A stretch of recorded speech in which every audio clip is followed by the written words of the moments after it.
Hello, and welcome to Be Here Now, the Peaceful Empowerment Works show, where presence invites perspective and allows peace. Today's topic is providing sanctuary and safety through transitions with our special guest, Sierra McFeeters. We are coming to you live on the newstreamingnetwork.com, home of goingboldmedia.com, goingsolomedia.com, and WGSN-DB, Going Solo Network Radio. If you enjoy the content that we put out, please like, share, comment, and subscribe. I am your co-host, Judy Forder, and I am here with my co-host in peace, Miss Janice Leonard. Judy and I bring the show to you so we can be part of your life. We share our stories and the ways we deal with challenges and hope that we will help you find more peace in your life. We do this with respect and love. We are a nonprofit organization, 501c3. Your donations are tax deductible. If you're interested and able to, go to www.peacefulempowermentworks.org and click the donate button at the top. And with that, I will ring you in. Uh-oh. My system's off. Oh, no. Okay. Alrighty then. Everybody take a deep breath in through your nose. Okay.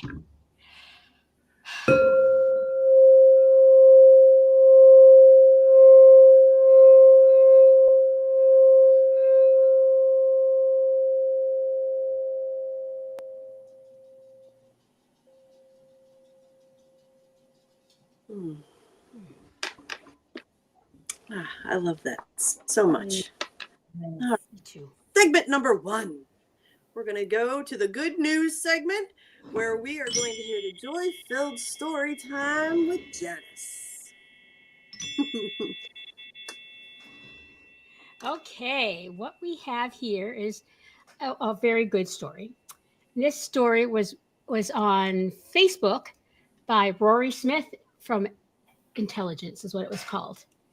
And let's see it now. Over to you, Silverio.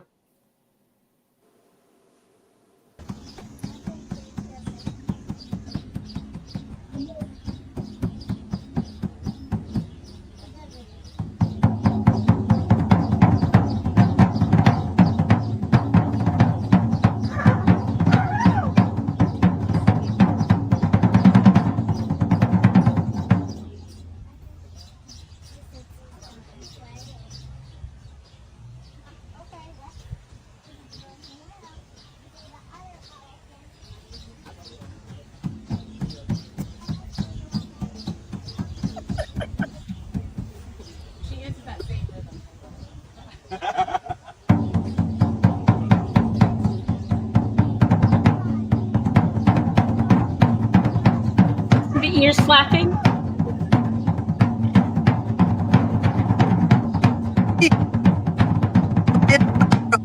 And then an elephant playing the drum.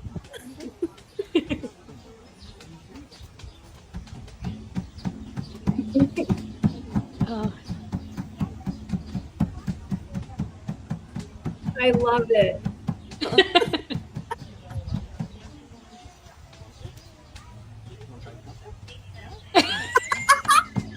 He just took a drum there. Oh, that's great.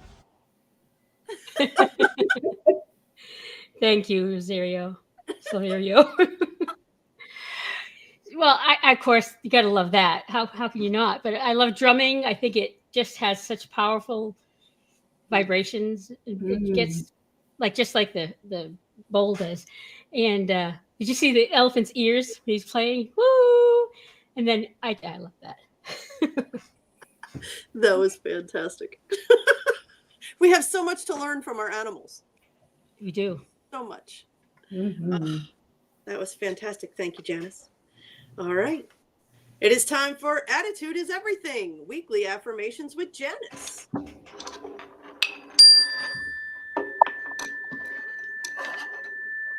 I've got a simple one today because I'm finding as we're approaching the holidays and everything that's going on in our world that I'm getting a little more anxiety. I'm having more of a challenge to find peace. So my affirmation for this week is we are committed to protecting our peace. We are committed to protecting our joy.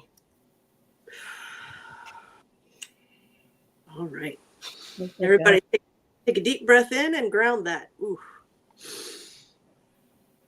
Yes. We are committed to protecting our peace. We are committed to protecting our joy. And so, excellent. Excellent. Whew. It's like I'm feeling that deep in my heart there, Janice. You hit my heart. Yeah. You know, Yep. we tend to make things more difficult than they need to be. So simplifying, being very direct in what it is that we're declaring. Perfection. Mm-hmm. Well done. All right. So let's shift to pearls of wisdom, please.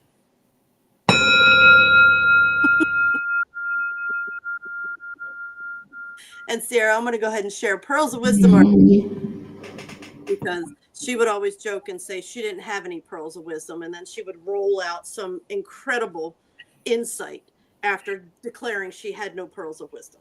So I do this in honor of my mom. Beautiful. So healing starts when your nervous system is relaxed. So create some space for grace and observe the magic that occurs when you give a person just enough comfort to be themselves. Mm-hmm. I thought this was a perfect pearl for our topic today because Sierra is going to talk to us about how she provides sanctuary and safety for people that are going through transitions. So this was perfect, and then it will be expanded upon by our special guest today. Thank you. Thank you. Thank you. So that's a perfect segue into our pathways of peace.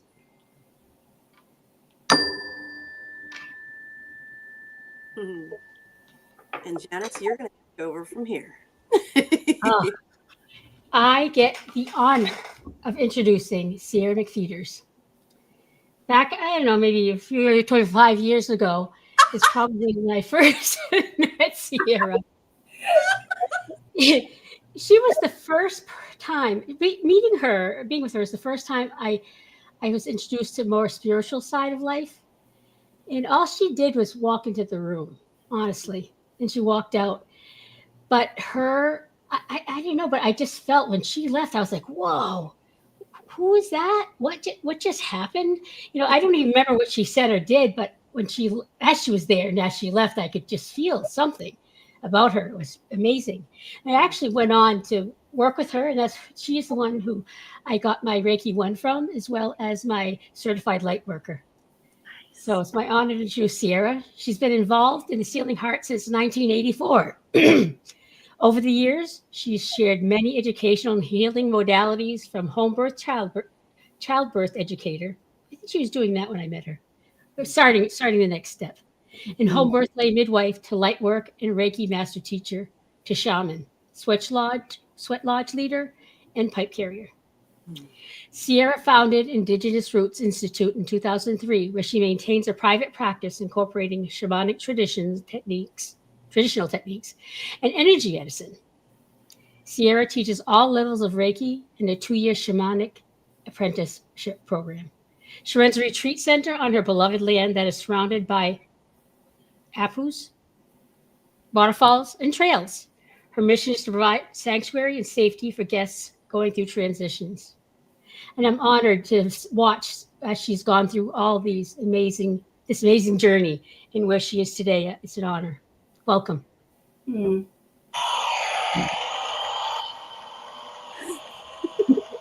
And the crowd applauds. I love the sound effects. Okay, so Sierra, we always start with a little background information so our viewers can get a little taste of who you are and where you're from.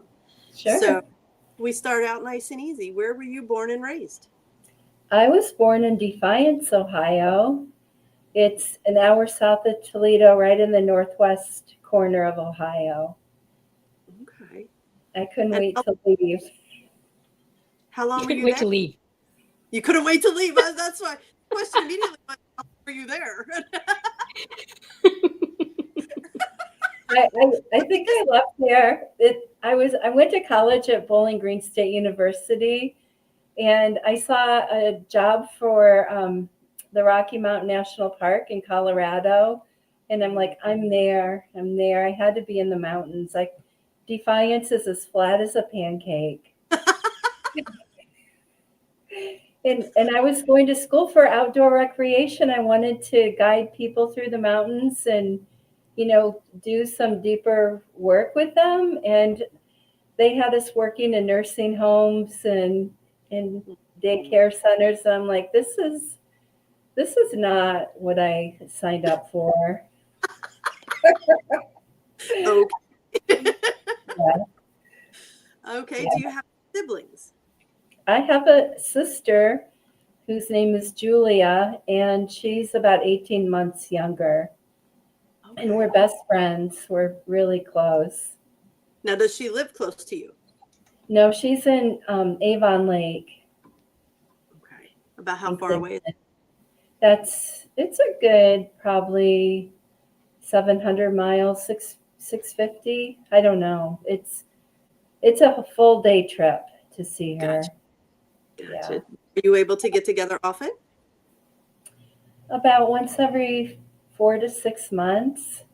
Okay. Yeah. That's good. Yeah, she was just here. We had a great time.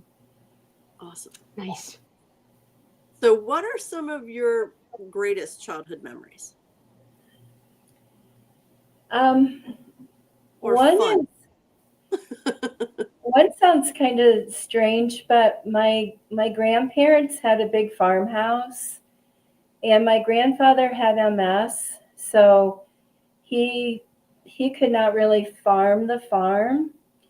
And my great grandparents lived on one side of the house, and my grandparents on the other side.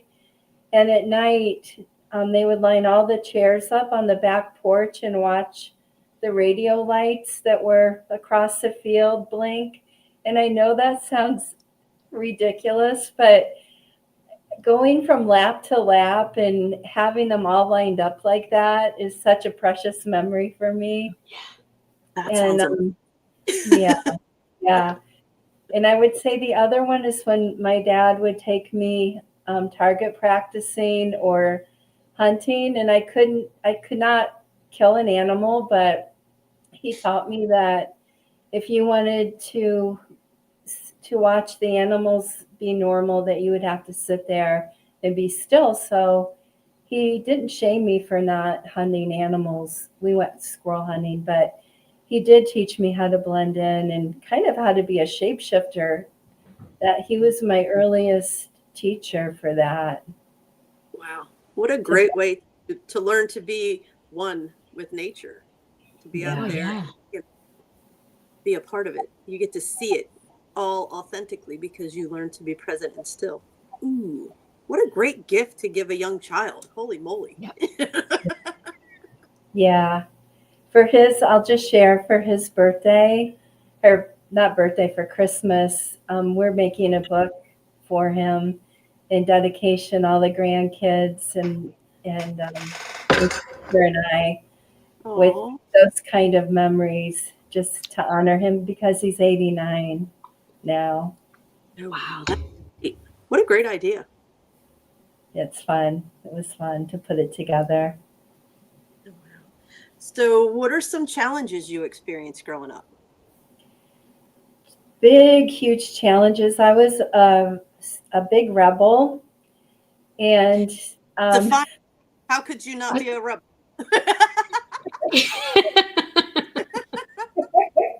Well, my parents read my diary. And so after they read I wasn't really doing anything too terrible, but I was, I think, 15 or 16, and I was starting to experiment a little bit with smoking pot.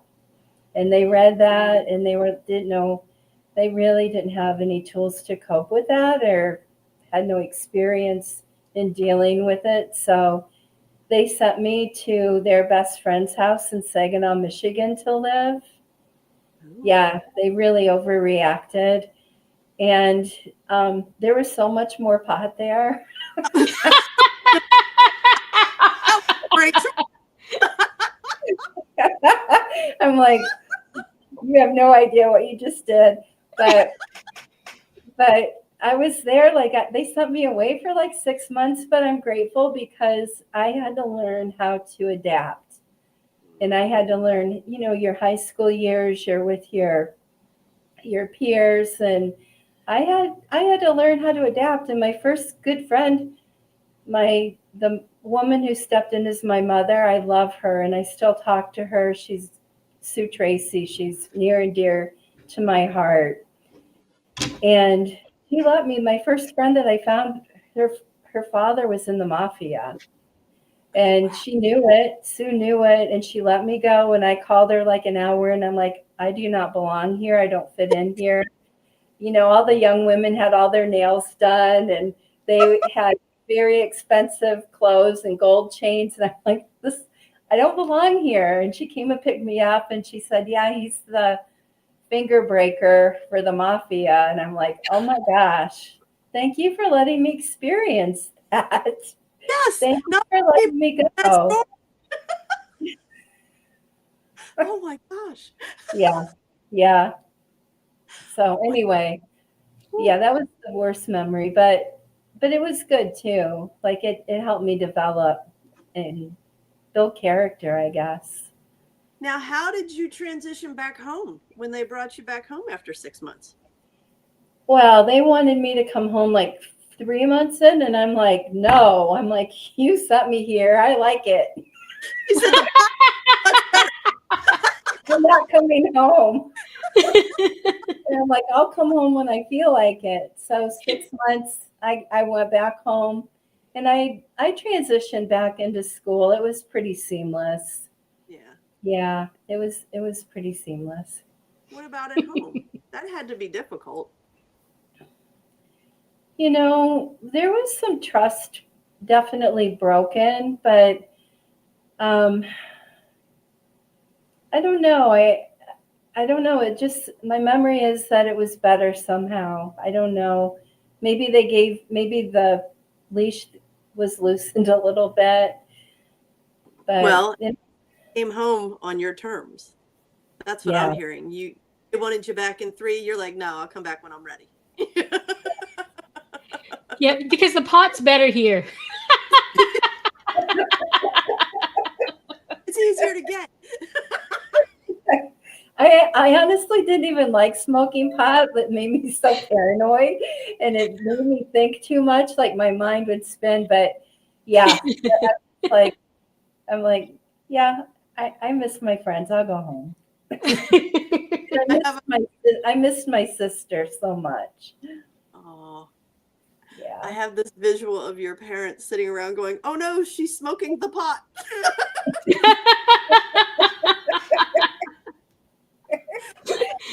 Oh, shoot. It's the gateway drug. Right. With that commercial with the eggs. This is your brain on drugs. Yeah. They believed it. Oh, wow. Yeah, that's crazy. What a great story. You'd be like, yeah, you really do know a guy. Don't give me trouble, know a guy.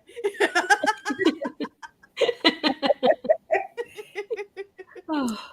Thank you for letting me share those stories. I don't share them much. So thank you. It feels good to share them. Thank you for being willing to. I think it's probably a great place for us to take a commercial break. What do you think, Janice? Yes. All right. When we come back. We got to come back. And when we come back, we're going to find out how Sierra found peace in her life and why she decided to share her wisdom with the world. Thank you. We'll be right back.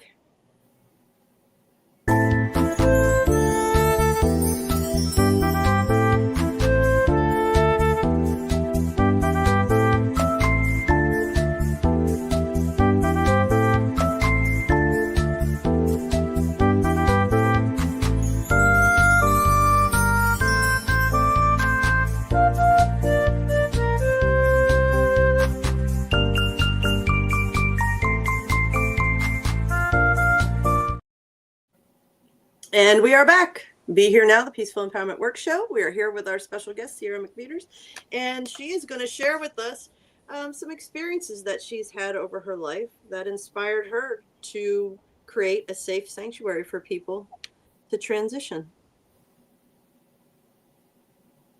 So, we are back. Thank you very much.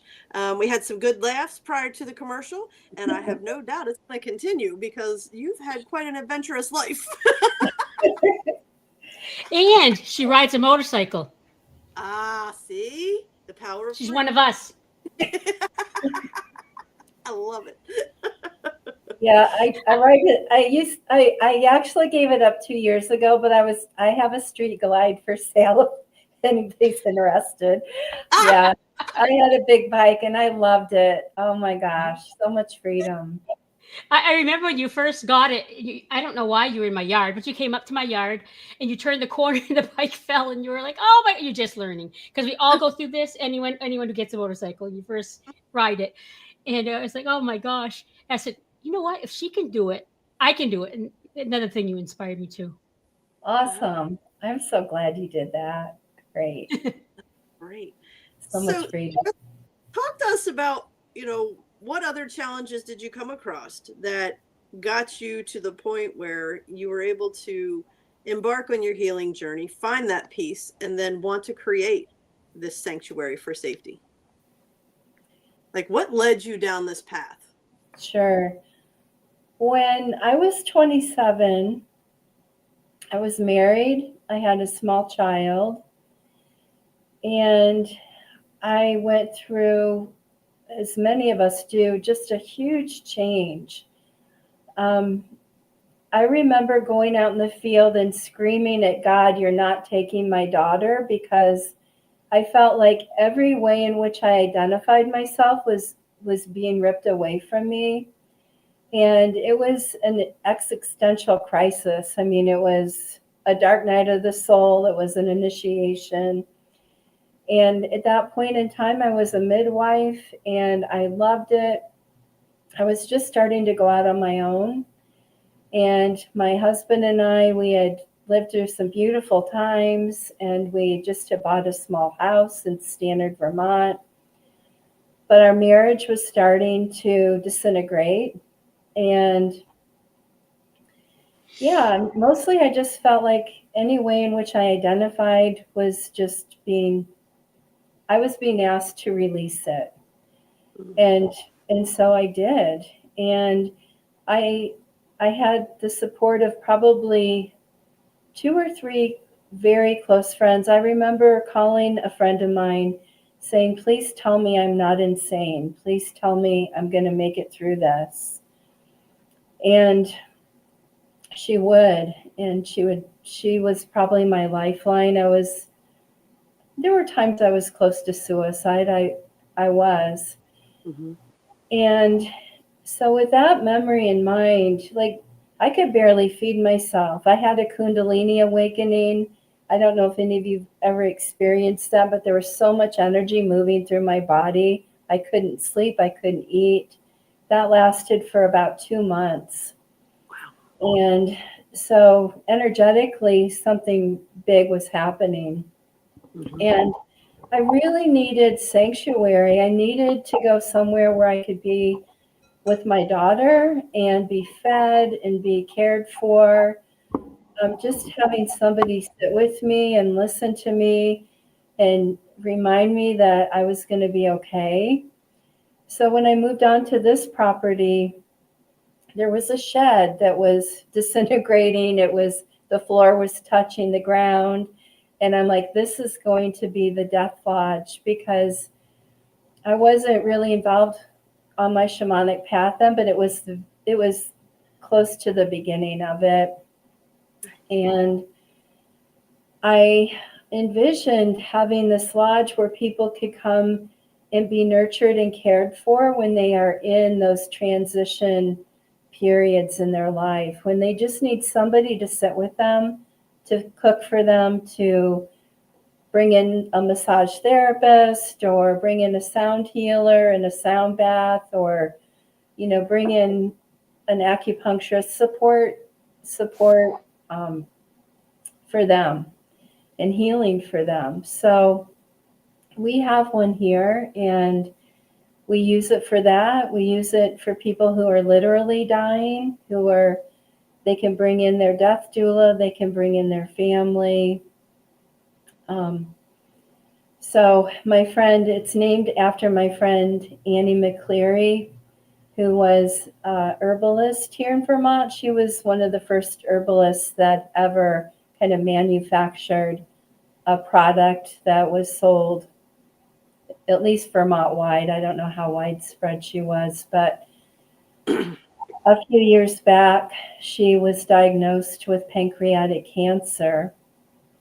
And she came for a Reiki session, and she said, I was just diagnosed and I'm fine with it. I'm tired. I'm ready to leave my earth walk here, but I want to keep seeing you. And I also want to know if I can come here to die.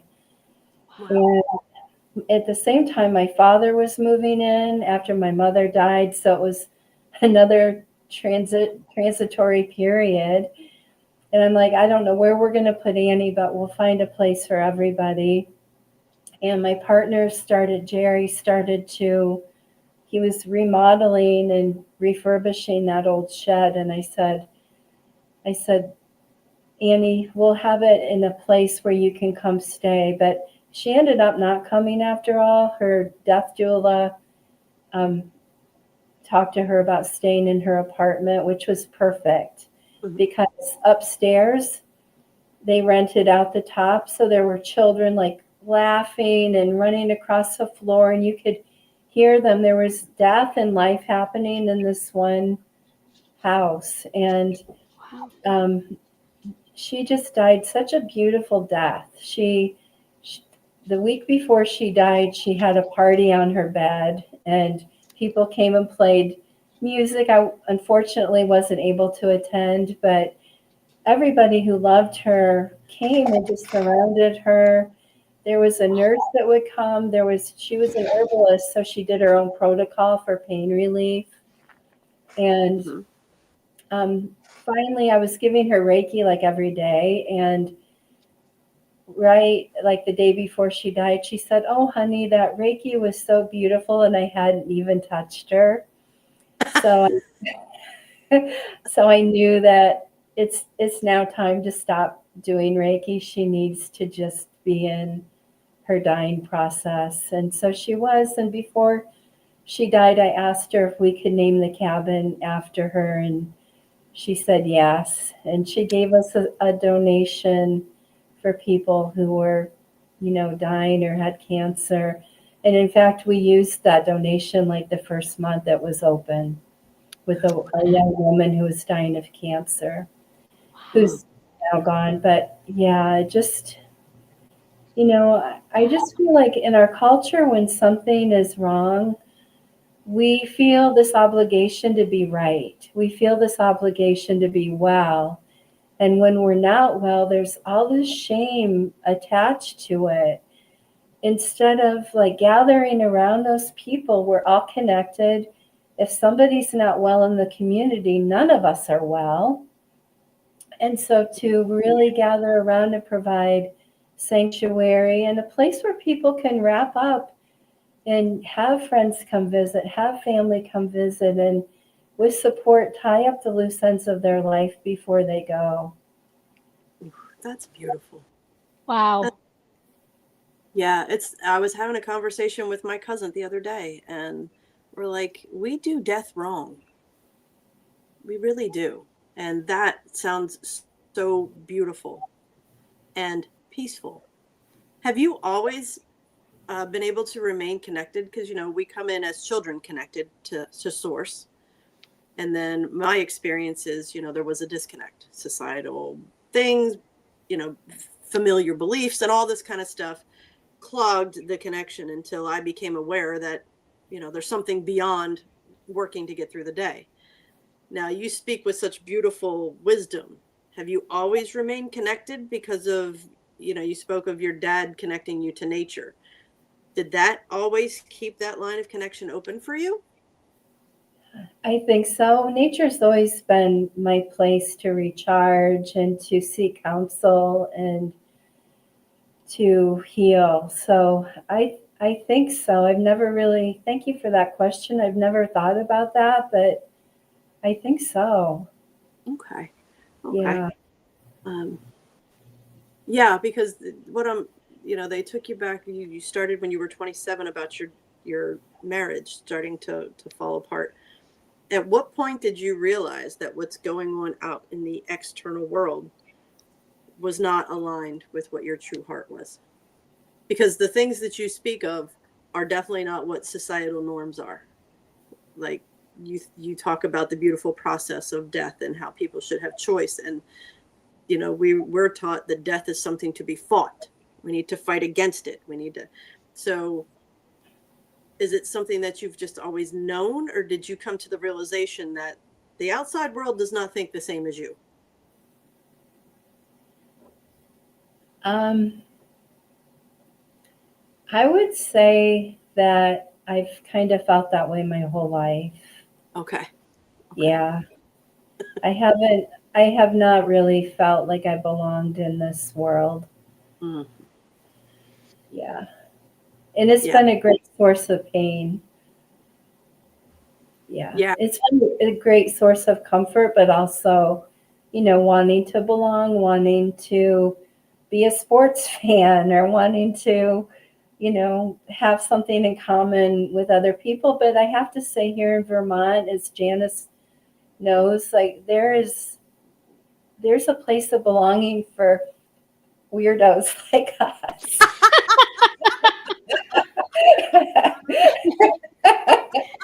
Well said. Well, I tried to explain that to Judy once, and I didn't have the words to explain it. And thank you. There's a lot of people who are very independent thinkers and just that don't really quite, fit into what we might consider the norm. Right. I feel so privileged and honored to live here. Yeah. And how long have you been there in Vermont? Since 81 or 82. Yeah. Excellent. Mm-hmm. Yeah. 40 years. Look at Janice rolling off the math. So what Janice and I like to shed light on is, so you've never felt like you fit in to traditional society and what we're being told and conditioned. And like you said, that caused a lot of pain. So what were the ways, what launched you into this, we call it the healing journey or whatever. It sounds like you've always remained connected. And at what point did you intentionally decide it's okay, I don't need to fit in? I think when I was pregnant for my daughter, I was 23, and I found this woman at a health fair who, she was a homebirth midwife or an educator. Mm-hmm. And so the journey started with the pregnancy of my daughter, because I understood that home birth and natural birth was a way in which I wanted to invite my children into this world. And so that whole culture is really about reclaiming birth, and death now.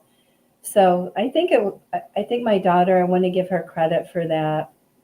And then when she was young, I'm going to say maybe around the age of 9, we had a fight. We had an argument. And I said, let's go to the woods. It was winter. I said, let's go snowshoeing to heal our argument. And the day before I had been there, it's a special place on Standard Mountain. And Janice might know where that place is. But I was praying for a teacher. I was in my late 20s. I was praying for a teacher. And so that day we went up for a hike, and I saw this big brown thing laying in the snow. And I knew exactly what it was. And it was this huge 10-point moose antler. and it was still pink on the end, and it smelled like pine because the moose had just knocked it off its head. And I knew enough to pull out some of my hair to leave it as an offering, and I did, and I took it with so much gratitude because I knew it was an answer to my prayer. And I called my friend Annie from Annie's Cottage, Annie, and I said, Annie, this happened, what do I do? And she said, well, she said, you need to look up what moose represents. And I did. And she said, Martine Purcell, who is a Mayan shaman, is coming to the Lincoln School this weekend, and you need to get in there. You need to sign up. Well, I did. There was a huge waiting list, but of course I got in. And he is such an amazing teacher. He teaches a lot about feeling our grief and also gratitude and the relation between the two. And we made beautiful offerings. It was just amazing, and it opened up my heart and my eyes. And I had a soul retrieval at that time too with a woman, Sue Jameson, who's in Worcester area. I'm not sure if she's still practicing or not. And that kind of led me on my shamanic path, which I always felt a kinship to. Where my grandmother lived in Ohio, in Defiance, over the course of time, there were 7 different tribes that had inhabited that area. And we used to find arrowheads as kids. And I found an addle. It's helps to throw spears. This is carved out of stone. It kind of looks like a cow horn. That's what I thought it was initially when I saw it. And anyway, I grew up there, and I have Native American heritage. I found out from the 23andMe, and Yakushan heritage from Siberia. They're a shamanic tribe from people from Siberia. And I actually taught myself the Sioux language when I was 15. So I always felt this strong connection. And I went to this training. It was a year-long training with a Peruvian shaman and a Brazilian shaman. And in that training, I met this group of people who I adored. We had coffee every morning together.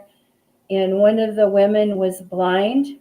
And on the last day of that training, she invited me into their medicine lodge. They were an Abenaki medicine lodge. They kept it very secret, and I had no idea it existed.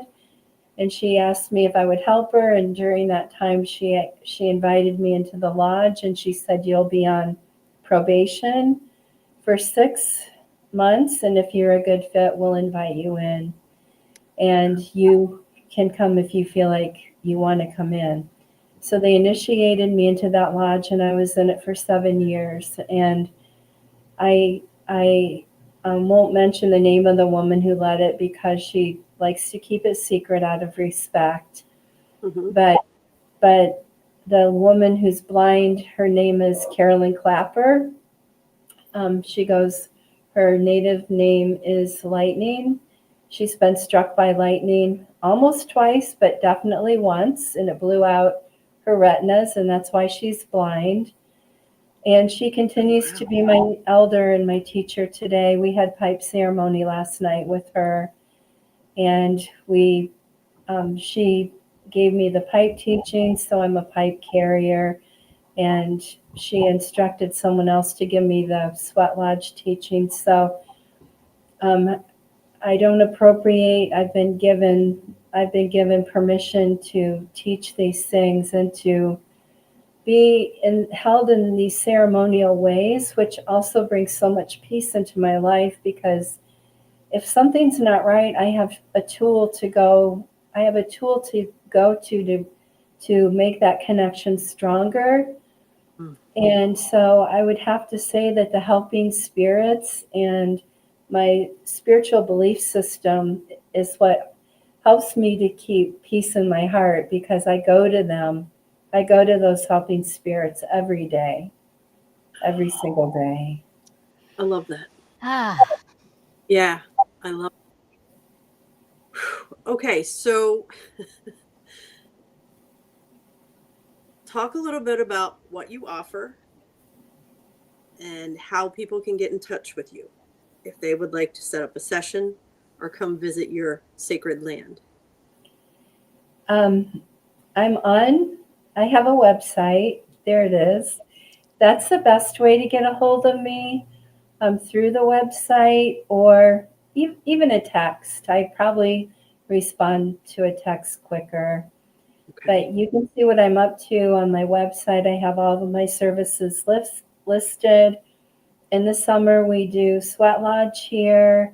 We do ceremonial work in our cabin. We do work with some plant medicines. My partner, Jerry, has a men's group that he's looking for members for. And I'm teaching. I have a Shamanic Apprenticeship year. I'm actually I have one that I just started. I'm having 2 this year because people are just hungry for this. Yes. People they want a rich life. They don't want a materialistic life. I think people are tired of this emptiness and this spiritual desert that we've been living in. And so I'm so humbled to say that I have 2 of those classes. The second one will start February 14th on Valentine's Day. Perfect. And then I have a year 2 class coming up on the 7th of February. So, yeah. Okay. So you offer Reiki healing sessions? I offer Reiki. I offer light work. I offer a combination. I do mostly what I'm doing these days is soul retrieval work and deep clearing work for people.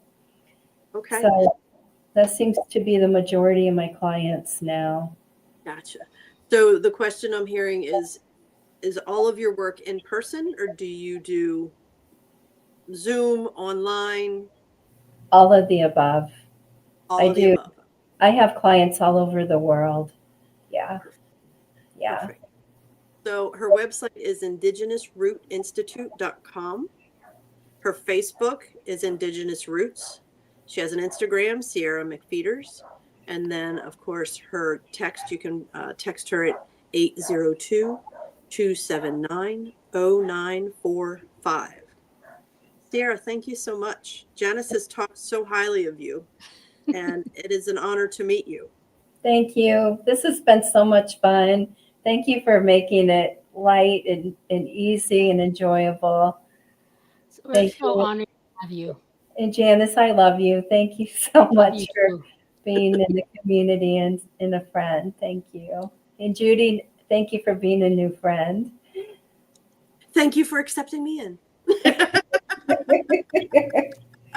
Yes, we really appreciate you sharing your light and your wisdom with the world, because you are absolutely right. We're feeling it too. People are desperate to find different, what aligns with them on their journey for peace. So thank you for agreeing to be here now with us. And we want to thank our viewers for taking time to be here now with us and meeting Sierra. And please always remember, you're not alone. And don't ever forget, you are awesome. Sierra, thank you again. Thank you, everybody. Love you. We'll see you next time. Lots of love, everybody. Bye. Bye-bye.